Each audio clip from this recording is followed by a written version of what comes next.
Did you know that your personal moon sign gives you clues around your deepest needs in this lifetime?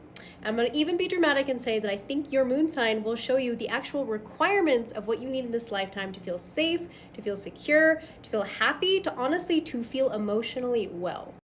Hi, my name is Lisa. I'm an astrotherapist, which is a licensed therapist who integrates astrology into my work with clients. Now, I love using astrology in my work with therapy clients because the chart holds so much information around your psyche, what your needs are, what your issues are, what the current transits are, and how it's impacting your life, okay?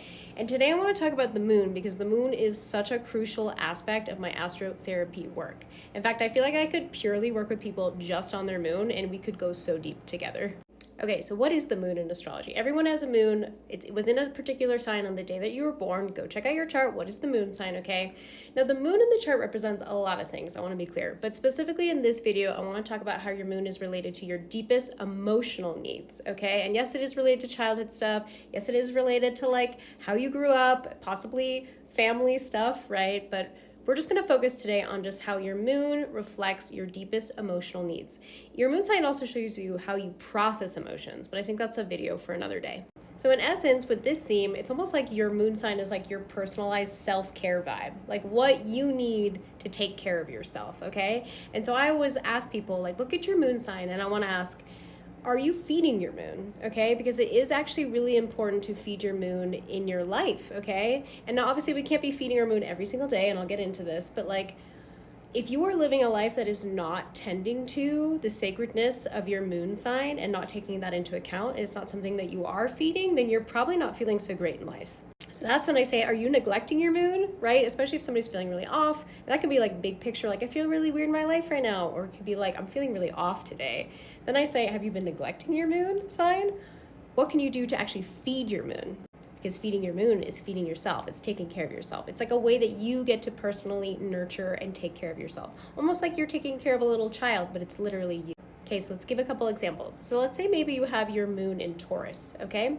So Taurus energy is going to be incredibly important for you to feel emotionally well, okay? So some of those themes are like, do you feel safe and secure in your life? Do you have stability? Is there routine? Are there familiar energies?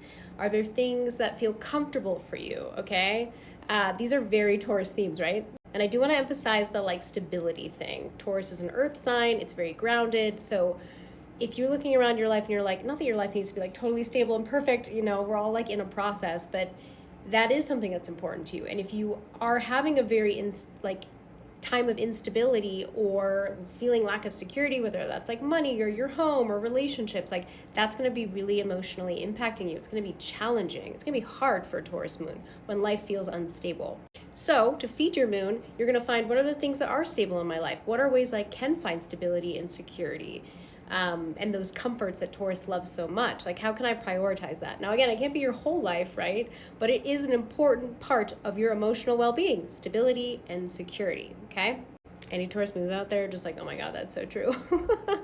Okay, next example. Let's say maybe you have a Gemini moon. Very different, right? This is an air sign.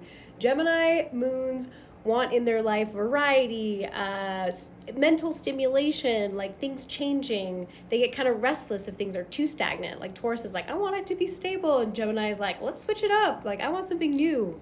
A Gemini moon also needs like play, wittiness, connection, like getting to socialize, share and swap ideas, like learning. That air mental stimulation is huge for a Gemini moon. So for a Gemini moon, you might be feeling really weird if your life is feeling really stagnant and nothing's new, or you're like not mentally stimulated. Like that's you neglecting your moon. You might feel really off. And like, so Gemini moons, look around, like, how do I feed my Gemini moon? Do I continue to learn things? Am I connecting with people? Am I sharing ideas? Am I giving myself permission to go on like an adventure where I just wander my town and like have Gemini encounter spontaneity? Just that like variety, like not knowing what's going to come next is very much feeding a Gemini moon. And again, if you don't have that, if you're neglecting that part of your life, you got to check that out. You got to find little ways to bring it in, right? And again, I'll repeat, this is on the big scale of your life. Like, is Gemini an energy that I do feed?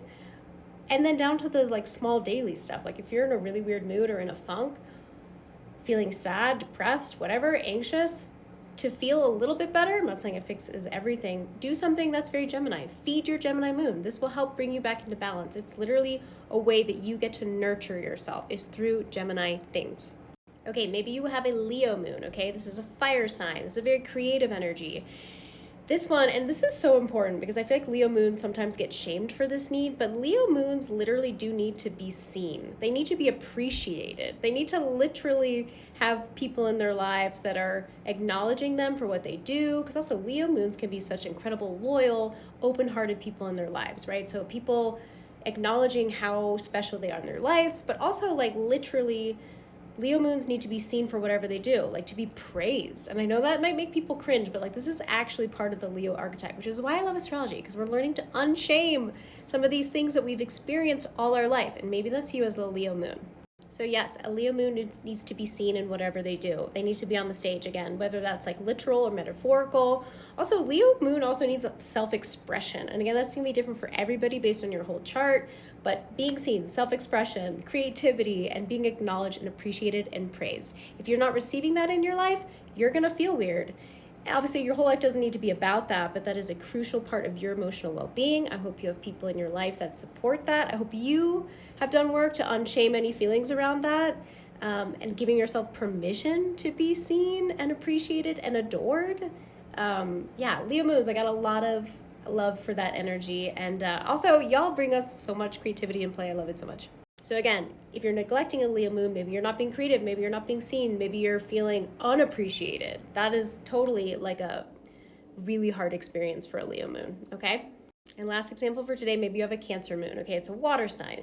So big part of your emotional needs is feeling safe and secure, having people where you can share your feelings, have it being held, where you're receiving nurturing energy. Also, a need for you to be able to nurture, whether it's your kids, family, pets, whatever it is. It's like almost that Cancer nurturing energy needs to go somewhere, but also be careful. You, especially with the Cancer moon, you need to also make sure you're receiving that nurturance and gentle and care, like reciprocal. You have so much to give, but you also need to make sure that you receive, okay? A Cancer moon also really needs a sense of belonging. Again, that safety. Family is a word with this. It doesn't have to be like literal family in the way that we think of it in status quo. It could be whatever version of family is for you. That sense of belonging, home, again, literally or metaphorically, are huge, important things for a Cancer. So feeding your Cancer moon would involve all of those energies. Do I feel safe, secure? Am I receiving love? And do I have people to give my love to? Okay, I think that's all for today. So y'all, your moon sign, check it out. What is it? Do you feed your moon? Do you neglect your moon? Is this energy present in your life? Is it part of your self-care routines? What are your thoughts on this? Let me know in the comments. What's your moon sign and how do you feed it? Or what's your moon sign and how do you know when you're neglecting it? What is your experience? Because I can't say it enough. Your moon sign is so crucial to your well-being. And again, I'm going to get into more videos about other things the moon can show us. But for this one, what is your moon sign? What is your relationship to that energy? Is it in your life? Do you want more of that in your life? Let me know in the comments. Let's get into it. And I hope that you today go and feed your moon, especially if you're feeling weird or off. Ask yourself, how can I feed my moon today? It could be like a really tiny thing or a really big thing, making big changes where you're actually prioritizing that moon energy, okay? Because your moon is such a tender and important place in your chart. And I hope you do remember to feed your moon.